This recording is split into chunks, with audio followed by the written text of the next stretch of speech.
পারো, সেখানেও HCl থাকে। আর উজালা কিছুটা আমি এখানে অ্যাড করে দিচ্ছি অ্যাসিড দ্রবণের মধ্যে। দেখো, অ্যাড করবার সঙ্গে সঙ্গে দ্রবণের বর্ণটা কি হয়ে গেল, একটা বিশেষ টাইপের সবুজাভ হলুদ টাইপের হয়ে গেল, একটু কালচে কালচে। আরেকটু আমি অ্যাড করে দিলাম।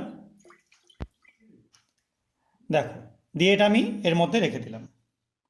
আর এখানে আমি নিয়ে নিয়েছি কিছুটা বাইকার্বনেট দ্রবণ এবং তার মধ্যে যোগ করে দিয়েছি কিছুটা ডিশ ওয়াশ জেল।